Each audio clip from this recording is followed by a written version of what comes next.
Hello and welcome to the Choralosophy Podcast, a weekly podcast whose mission is multifaceted. Each week when you tune in, you will find episodes that question best practices, challenge music education dogma, facilitate conversations about touchy topics, demonstrate pedagogies, and conversations where colleagues learn from each other.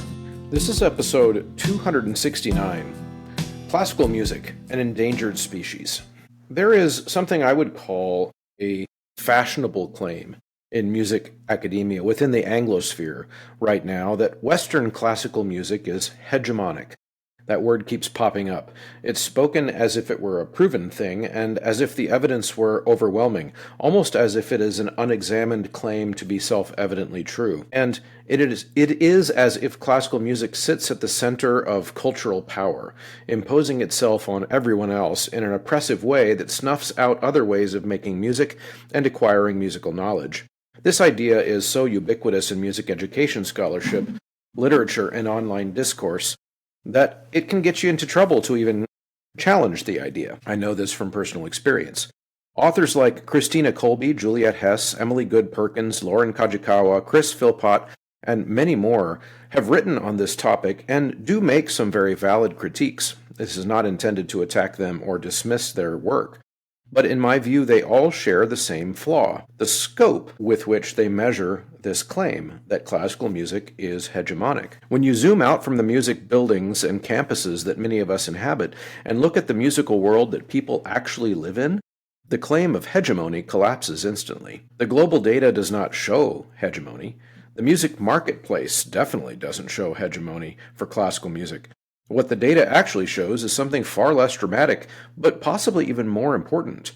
And that is that classical music is not dominant. In fact, it's fragile. It survives only because institutions choose to preserve it. That is definitely not cultural hegemony.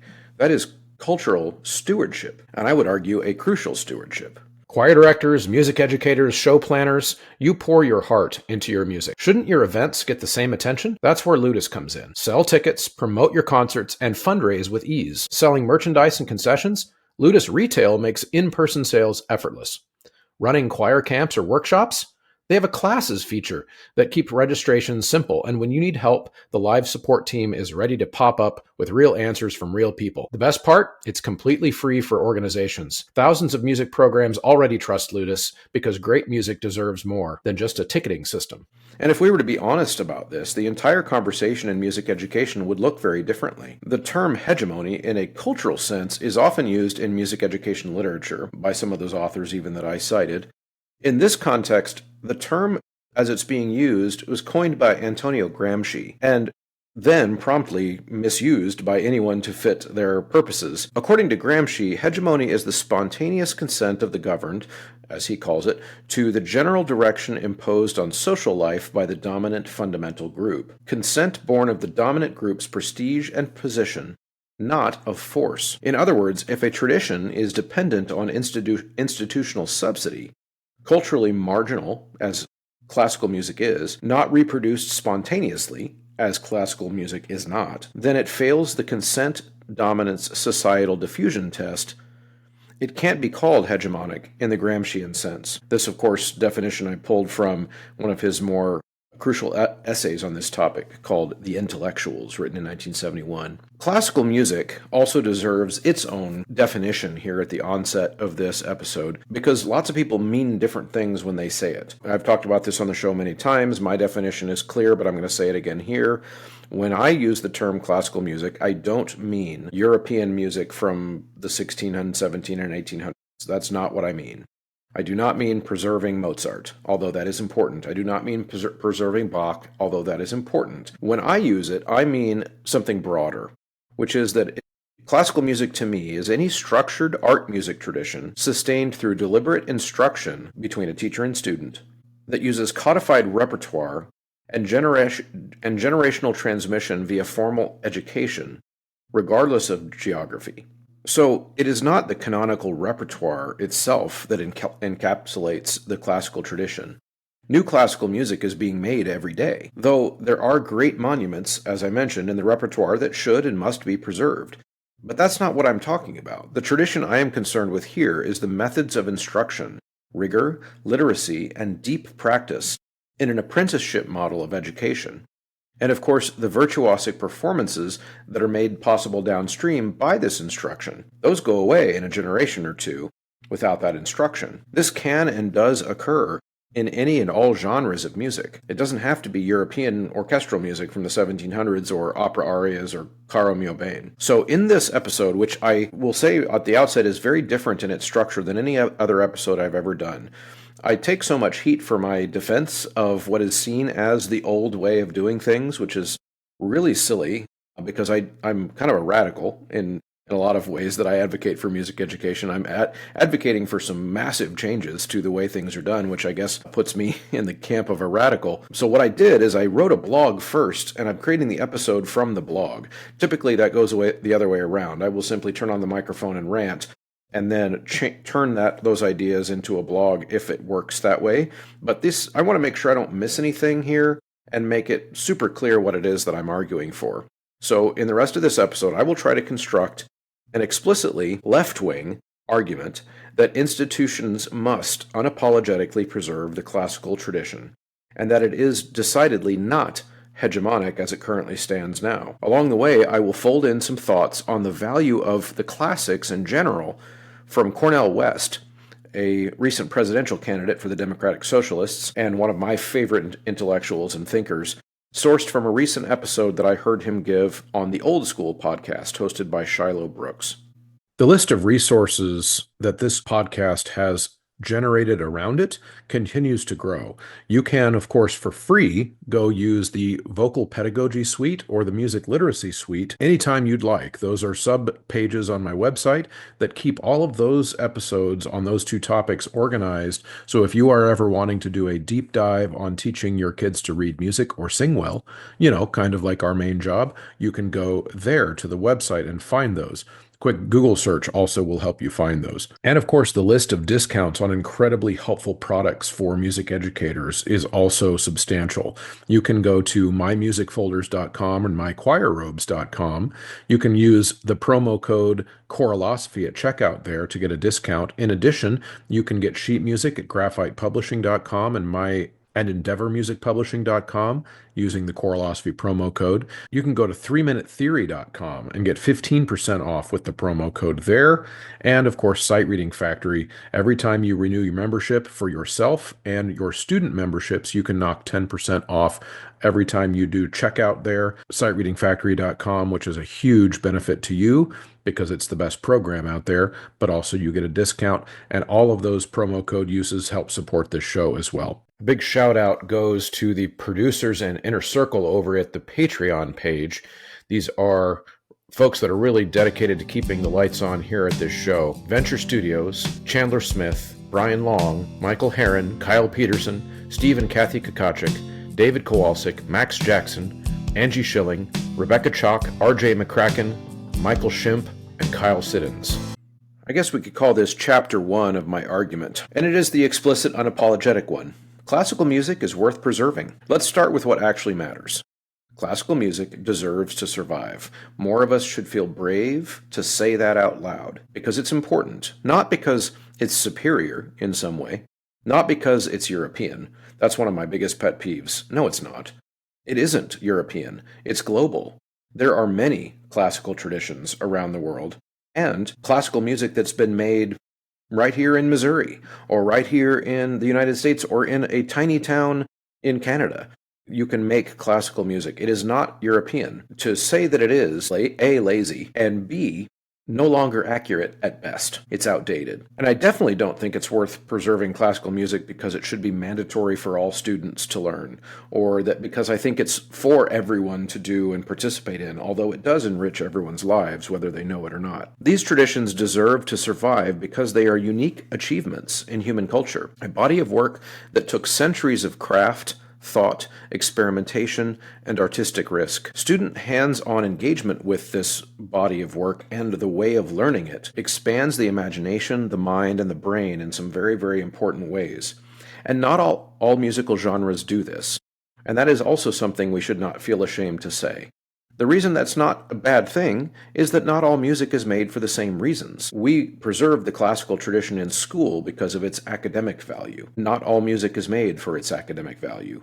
I use this example all the time, but in my church choir, we don't make music for the same reasons that we make music at school. So it shouldn't be compared. It's apples to oranges. So the thing is, classical music is not relevant in the sense that TikTok is relevant. It's not relevant in the same way that kids' music on Spotify is. But it's not supposed to be. That's not what it's for. It's relevant the way a library is relevant, or a cathedral, or Shakespeare, which leads to a second tangential point, which is equally true, that nothing in the modern cultural ecosystem would keep classical music alive at all without institutional help. The free market does not reward complexity. Attention economies do not reward long-form structure. I know this from personal experience as a podcast host and how hard I have to fight to keep this show relevant and in people's minds after 7 years, going into the 8th year in February, of keeping this show at the forefront of conversation has not always been easy. And the reason that there is controversy around my show stems in almost 100% part to the fact that people don't listen to the long form. The controversy gets drummed up by the clips and by the memes, and people taking them out of context and jumping to conclusions without ever listening to the whole episode. So trust me, I know. Classical music fits into this category too. If there's a symphony that's 90 minutes long, the average person is not going to listen to it. Our attention span economy doesn't reward long form. Commercial culture does not reward difficulty. You want something now, and you want something quickly. So if classical music survives, and if it's going to survive, it will survive because we, employees in institutions and policymakers, like schools, government officials, nonprofits, etc., will choose to preserve it. Here's a little moment from Cornel West talking about the need to engage with the best when it comes to music. If I'm going to play the violin and can't say a word about hyphus, I need to put the violin down. Yeah. If I'm going to play the piano and can't say a word about Chopin or Art Tatum or Mary Lou Williams or Franz Liszt, I got to put this piano, move away from the piano. So you got to deal with the best. You know what I mean? If you're going to play basketball, you got to come to terms with Michael Jordan and That's right. back to Jay and LeBron and so forth. Yeah. I mean, that's a really nice way to put it. And I would only add to that Plato or Homer, they're equally alien to you and to me. Now, based on our skin colors, that's not what I'm talking. I'm saying neither of us lived 2,000 years ago. Truth. Neither of us wears togas and walks around. Neither of us, as Achilles did, rages with our sword and shield. That's right. So you and I listen to the same music. We use the same phone. We read the same newspaper. We travel in the same cars. You and me, we got some life experience commonality together despite our background differences. Neither of us knows what the heck was going on with a sword and a shield in our hand on the battlefield, cutting men's throats and cutting off arms. That's true. So, I mean, no matter who you are, no matter where you come from, these books are disorienting. It really is the limits of language, the limits of words, and the knowledge, the limits of language. You can use language to acknowledge the limits of language in that way, whereas music has a way of getting at things that cut deeper than those philosophers. Point number 2, classical music survives only through institutions. Here is the hard truth. Classical music is not self-sustaining. It's not spontaneously reproducing either, which is part of Gramsci's definition of hegemonic. It relies on public schools, conservatories, universities, city orchestras, opera houses, community ensembles, philanthropic foundations, and a nonprofit infrastructure. And one of the things that all of these have in common is government. It needs government, policymakers, to decide that this music should be preserved in the same way that governments fund art museums oftentimes, or public libraries. This is not an embarrassment or a self-own about classical music, which, ironically, people on the right have very frequently told me, well, if classical music was so great, the market would support it. And if it's not going to stay in business because you don't sell enough tickets, then I guess you should be singing more Taylor Swift. That's a right-wing argument, to be clear. And so this is not a self-own. Classical music is not supposed to function that way. It doesn't function that way anywhere in the world, and honestly, never really has. There has always been, in every era of history, a music that is supported and propped up by the elite or by the powerful or by the government institutions. That was true in 1702 as well. That was true in 1622. Palestrina was never pop music. There was music in the pubs. There was music in people's homes that was folk music, spontaneously reproducing music. Classical music functions differently and for different reasons. We need both. If you pulled that scaffolding away from those institutions, classical music would shrink dramatically. It would have done that again 200 years ago without patrons. In our context, I think it would disappear within one generation, not because it has no value, but because that value is not the kind that the market captures. That is not hegemony. It's the opposite of hegemony. A hegemon doesn't need protection. Fragile traditions do. And classical music is fragile. My point 3 here has to do with data. The classical music environment is culturally marginal, which means, again, one of the pillars of Gramsci's definition of hegemonic is it can't be culturally marginal. It has to be the dominating force. And here's what the data says when you look at off-campus into the broader culture, which is necessary for that culturally hegemonic argument. Streaming, where people actually choose their music freely and with the lowest number of barriers in human history to listen to music, classical accounts for less than 1.5% of global streams. Let that sink in. Is that hegemonic?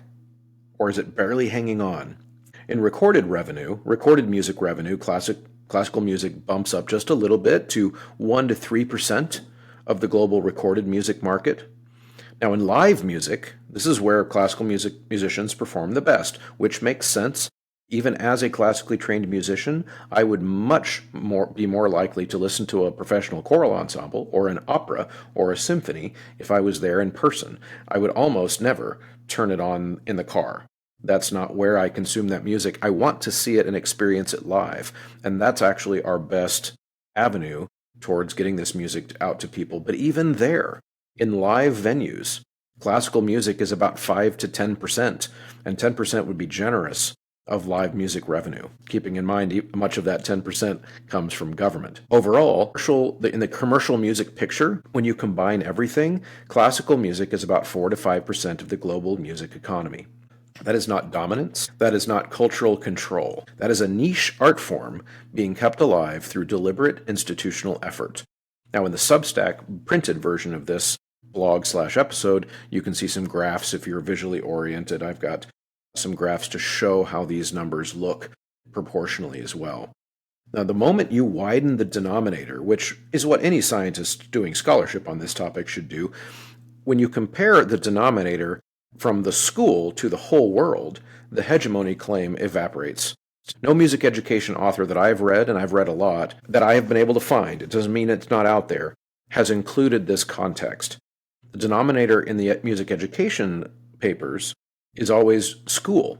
So if you measure music within the school, classical music appears hegemonic. But the problem is that's not what a hegemony means. Point number 4, inside the academy, classical music really is central. But that's not hegemony. Inside universities and formal music education, classical music is the default curriculum. It is the default ensemble model. It is the default literacy system. It is the default theoretical framework and the default historical narrative. Those things are all true, and I've seen those things critiqued, and I will say it's okay to critique that and to push for expansion. But this dominance comes from institutional design, not cultural power. This is where we would lose Gramsci if we were to be resuscitated and we were to have him hang out here on the podcast. We would lose him when we try to convince him that classical music is an example of a hegemony, because he would see how the culture actually is. Music education programs weren't created as mirrors of society.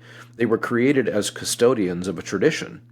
And as I said at the outset, it is a tradition that deserves to have well-funded custodians.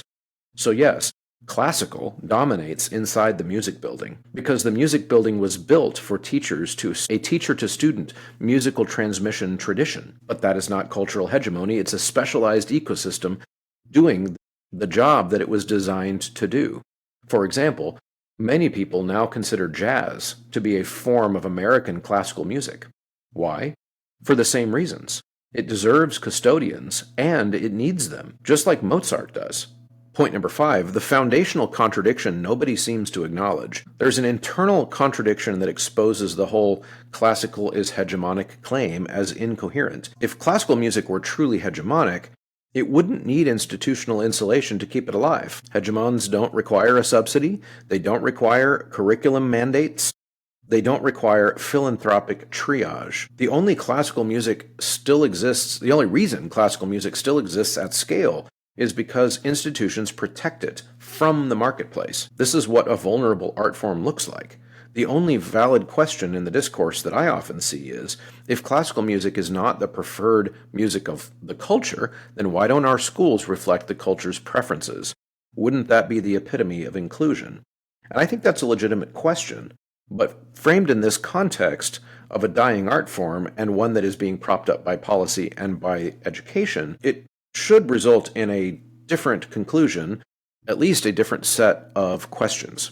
Because ultimately, everyone already knows the answer to this question. If schools mirrored the culture, classical music would die. And the people making hegemony arguments do not want to be the ones who say that quiet part out loud.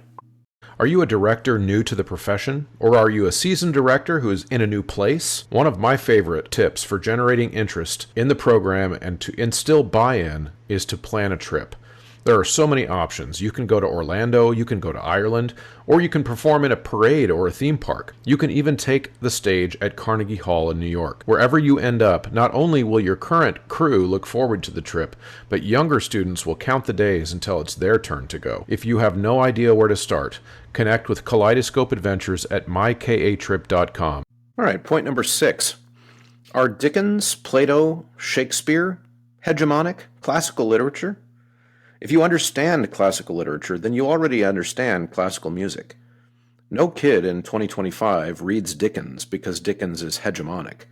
It's not as if they just can't avoid it, so they spontaneously grab it off the shelf because they feel like if they don't read it, they will be behind in conversations with their friends. By the way, social media is hegemonic. In case you're wondering what would Gramsci now recognize as hegemonic, that fits the exact definition. My kids begged me for social media because they were afraid that culture would leave them behind if they didn't have it. They were getting made fun of for the jokes they didn't get at school because they didn't have social media until midway through 8th grade. We made them wait way longer than other kids did because that is hegemonic. As for a comparison, classical literature is nowhere in the ballpark of hegemonic. No kid reads Dickens because they have to keep up with their friends. They read it because schools assign it. And if they stopped assigning it, that literature would fall from culture. And again, not because it's not valuable, but because it would not be rewarded by culture. Plato, Aristotle would not be still read if they weren't assigned by collegiate or sometimes high school philosophy classes. If these things were left to the free market, Dickens would disappear from the reading life of most Americans and even British people. Kids don't pick up these books voluntarily, and that is exactly why we teach it. Not because it dominates culture, but because it doesn't. The point of teaching Dickens is that it stretches their vocabulary. It deepens their historical understanding. It sharpens attention. It expands their imaginative world. It pushes beyond what's easy. We have them read it because it's hard to read. Classical music does this too. It expands listening. It increases attention span. It offers forms, structures, and emotional palettes not present in commercial genres. It preserves a cultural memory.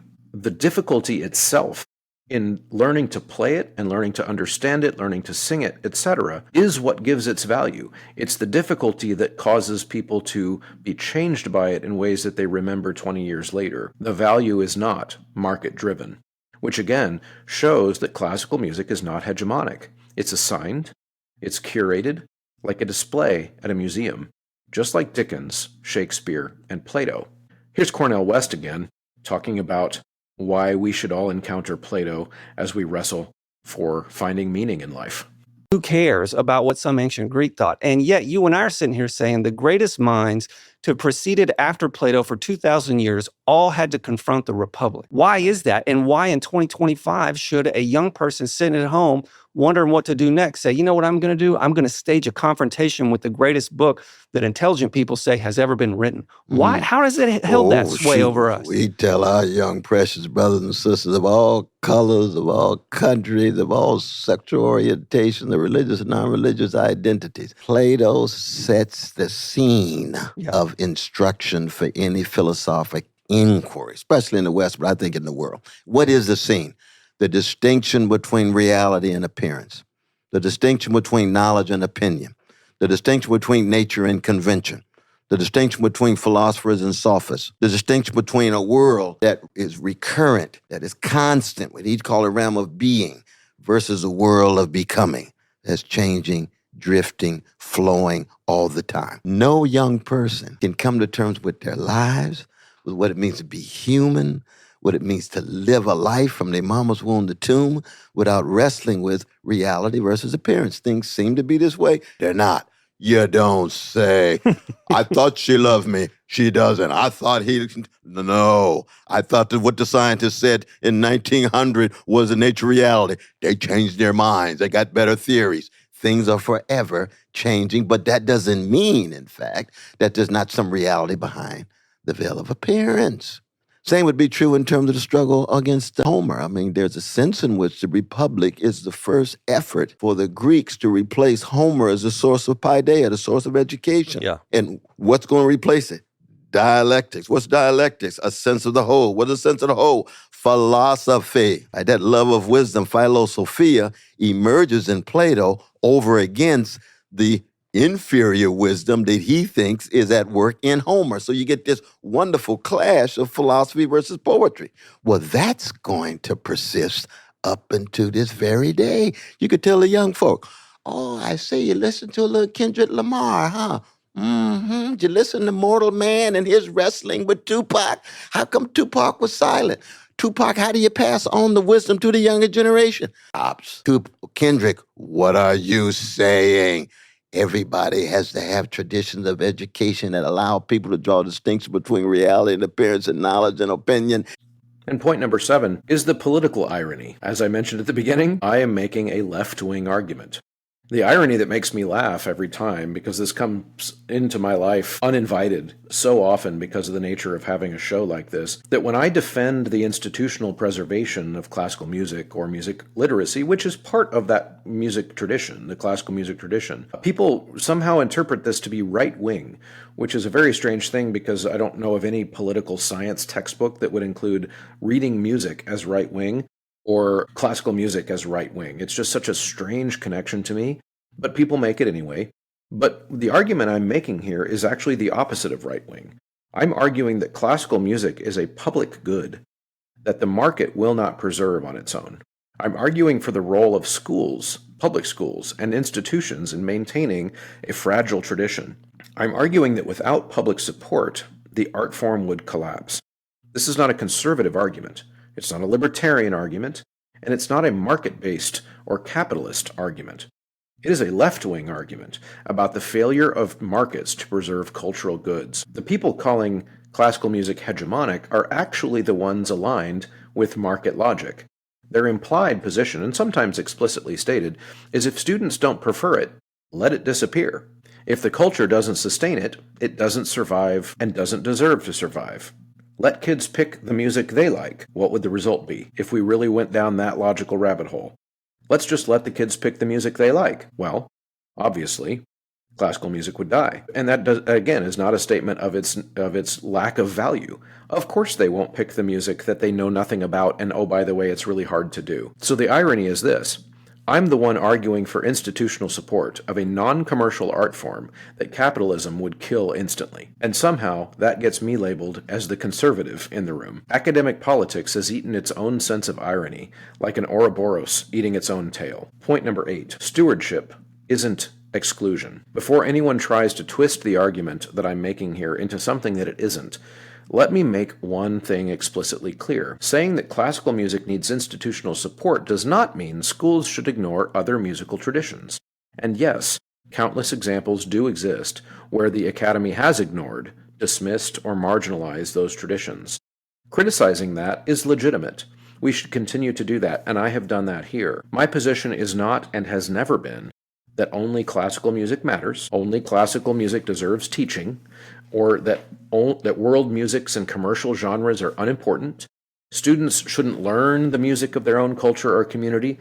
None of those things follow from anything that I've argued. Here is the distinction that matters. Recognizing classical music's fragility is not the same thing as elevating it above everything else. Stewardship is not supremacy. The point is not that classical music should push out other genres, and as I illustrated earlier in the episode, in the broader world, we are nowhere close to that happening. The point is that classical music, unlike folk, pop, hip-hop, gospel, jazz, mariachi, bluegrass, corridos, EDM, Afrobeats, and nearly every other living tradition, does not survive organically in the culture without deliberate, instructional, educational, and institutional support. These other genres spread through families. They spread through community identity. They spread through popular media. They spread through the market. They spread through cultural osmosis. They are alive in the full sociological sense. Classical music isn't, and that's an ecological difference. So the role of schools is not to erase popular music or global musics. I would argue that the school doesn't have the power to erase that music. It exists with or without us. It's time to teach all of it with honest intention. Teach students the musical culture they already live in. Teach them the musical cultures they don't live in. And teach them the musical cultures that won't survive without education. And maybe, most importantly, teach them to see themselves in all of it. Classical music simply fits one of those roles, the preservation role, because it's the only major tradition that will disappear if schools stop teaching it, or dare I say, centering it. Nothing else in the curriculum is under that kind of existential pressure. But classical music without institutions collapses. So no, I am not arguing that schools should ignore diverse musical traditions, and I am arguing that they should understand the different reasons we teach different traditions. Classical music requires stewardship. Others thrive on cultural oxygen. The curriculum should reflect both realities. This is not elitism, it's ecological honesty. How do these things interact with each other in the real world? And of course, I have to point out another irony that often gets missed. Sometimes it's classically trained teachers like myself, but also like my intellectual opponents in this case, who are raised to believe that the academy is the source of all legitimacy, who end up trying to force folk or community-born styles into a classical box in order to validate them. It's like saying, if you can't study it in an American or European school, it doesn't matter. That ends up being the unintended message. And if anything is colonizing the music room, it's that. These forms of music don't need our validation. They are powerful and meaningful on their own. The academic critique I am responding to here almost always singles out Western classical music as the uniquely hegemonic villain. This is also, ironically, Eurocentric. What almost nobody mentions is that every deep, complex, non-commercial musical tradition on the planet is in the same exact fragile position. They'll survive only because institutions decide to keep them breathing. So let's consider just a few examples. In India, there is the Hindustani and Carnatic music tradition. Since the early 20th century, and especially after 1947, much formal training in Indian classical music has moved into universities, national academies, and examination boards. The guru-disciple transmission still exists, but large portions of systematic instruction now happen inside institutional frameworks. This is not a decline argument, it's simply a description of how the ecosystem has shifted, very much like Western classical music. In Persia, in Iran, after 1979, artistic life in Iran was heavily regulated, and much professional music activity moved into state-approved institutions and university. The Radif was later inscribed by UNESCO as intangible cultural heritage, specifically to formalize and safeguard its transmission. In Japan, the gagaku tradition, the world's oldest continuous orchestral tradition, is sustained today by the Imperial Household Agency, the music department, a small number of professional ensembles that are state-funded, partially, and university and cultural center programs. This is a specialist, salaried, highly trained, institutionalized tradition. Without these structures, gagaku would be extremely difficult to maintain. The Javanese gamelan tradition in Indonesia is another example. Royal patronage systems in the 20th century are now primarily transmitted through state art institutes, cultural offices, formal art schools, and documentation and preservation initiatives. Government support. Village and community gamelan in Java remain vibrant, but court repertoire and aesthetics are heavily dependent on these formal institutions. Even in Africa, the griot, jalia traditions, the hereditary Griot families continue to train musicians, but much professionalized instruction now occurs in conservatories, national ensembles, urban art schools. In other words, traditional family systems remain central, but institutional settings increasingly structure the public-facing, large-scale pathways to make sure that these traditions continue in a changing, modernizing world. Even Byzantine chant and Ottoman Turkish classical music fits into this category. Ecclesiastical schools and church choirs keep it alive. State conservatories of official ensembles keep it alive. They survive through commercial popularity. They survive not through commercial popularity, but through liturgical practice, specialist study, and cultural policy. In every single case that I've just outlined here, the pattern is the same. These are high information, non-pop, historically deep traditions that require years of guided study and do not replicate spontaneously in a TikTok, YouTube, Spotify environment. They survive because institutions, often state-funded, religiously subsidized, act as arcs, keeping them afloat. So when Western classical music is attacked for needing institutional privilege, the critique is simultaneously claiming, unintentionally, that every other classical tradition on earth is also illegitimate for exactly the same reason. This is not anti-hegemonic, this is anti-classical. Full stop. A genuinely global, anti-Eurocentric perspective would say this instead. They would say, look how many of humanity's greatest musical achievements are endangered in the age of algorithmic pop capitalism. We need more arcs, not fewer. Framing Western classical music as the sole target of the critique doesn't decenter Europe. It recenters Europe as the only tradition supposedly powerful enough to be worthy of attacking. Point number 9. What we should be talking about instead. If we abandon the fiction of classical music hegemony, we can finally ask more honest and productive questions. The questions I wish we would be asking in our academic papers that I constantly get emailed to me by academia.edu, my subscription. What I wish would show up. How do we preserve classical music more responsibly? I would love that question.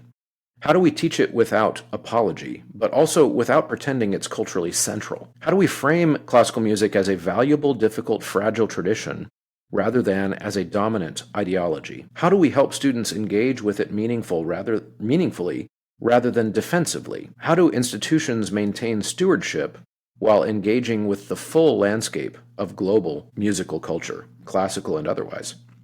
These, in my opinion, are the adult questions. These are the constructive questions. Those are the future-oriented questions. And none of them require pretending that classical music is something that it plainly is not. And finally, number 10, the simple truth. After digging into the numbers, the arguments, the curriculum claims, and the rhetoric, everything collapses into a single sentence. Classical music is not hegemonic. It is curated. It survives because we choose to preserve it. And that's not a problem. That's not a sign of privilege. That's a responsibility. The solution is not shame. The solution is stewardship. The word hegemony does not describe the musical world we live in. It only describes the hallways of the music building. On the way out, I'm going to leave you with one last word from Cornel West on the value of teaching the classics in general. And I was reading Martin Luther King's letter from a Birmingham jail in which he quotes, he mentions Socrates 3 times in that letter. So my question for you is, how do you see these classic books, classic Greek books in particular, animating the Black intellectual tradition? And what would your critique be of those who say these books by old white pagans teach us, our people, anything? You seem to disagree with that. So how do you see the classic authors, who I can tell are near and dear to your heart, fitting into that intellectual tradition? Oh, I mean, I wouldn't even say they just fit in. I think that they are integral and constitutive in the same way that Black life, Black thinkers, Black music is integral and constitutive of wrestling with what it means to be human. Anybody who engages in the fallible quest for truth and beauty and goodness and holy, whatever tradition you come from, you're going to be grounded in your ROOTS, your roots, but the routes that you take, the ROUTES, is going to be headed toward the most fundamental efforts to make sense of meaning in the world. That's a variety of different religions, a variety of different philosophers. Within the West, that means you're starting with Plato. There's no way around it. I mean, what's distinctive about my own tradition of Black folk is that, the best of what we have been able to do is to deal with 400 years of being chronically hated and yet still teach the world so much about love. So Martin Luther King's love ethic, John Coltrane's love supreme, Stevie Wonder's love and need of love. We can go on and on and on. Same is true in terms of being traumatized, we teach the world about healing. Terrorized, teach the world about freedom for everybody. Wrestling with the depths of sorrow, teach the world about joy. Look at all the joy in Louis Armstrong. Look at all the joy in Richard Pryor. It's like the Bel Shem Tov in the Jewish tradition, overflowing with joy, because Jews themselves hated, terrorized, traumatized, teaching the world so much about justice, teaching the world so much about joy. Right. And there's a whole host of, historic peoples who have made these kinds of contributions. I'm just using these two examples of black folk and Jewish folk. But I'm thinking of myself as a black man born in Jim Crow America in the 50s. How am I going to make sense of the world? Yeah. And I have access to, first, this black church and the West family, Ireland and Cliff. And I have access to the music, the Curtis Mayfields, the Aretha Franklin, John Coltrane's, and Sarah Vaughan's. I have access to American tradition of Faulkner and Twain and Henry James and Baldwin and so forth. And I have access to the best of the West, where we started before, Shakespeare and Dante and Goethe and Beethoven and Schiller. Plato sitting at the bottom, but then Proclus and Plotinus playing fundamental roles. And of course, I don't want to downplay Aristotle here and St. Thomas. But all of these folk mean so much. Why? Because they invested so much of their genius and heart and soul trying to make sense of the world. That's right. That's a beautiful thing. Thank you so much for sticking around to the end of the conversation. If you are still hearing my voice, that means you're one of the MVPs, one of the diehards, one of the real ones, as the kids say. So if you are willing on the way out to check out a few different ways that you can help me continue to make this show high quality. One, use the promo code. That's the biggest one. At Sight Reading Factory, at mymusicfolders.com, at mychoirropes.com, at graphitepublishing.com, and endeavormusicpublishing.com. All of those take the Choralosophy checkout code. And of course, now the newest one is 3-Minute Theory. You can get a 15% discount when you enter Choralosophy at checkout there. And of course, going to Apple Podcasts and leaving a positive review is very helpful there, and sharing the episodes to your colleagues in real life and on social media. All of those things are incredibly helpful and allow me to continue to create this resource for you. Thank you so much for tuning in. We'll see you next time.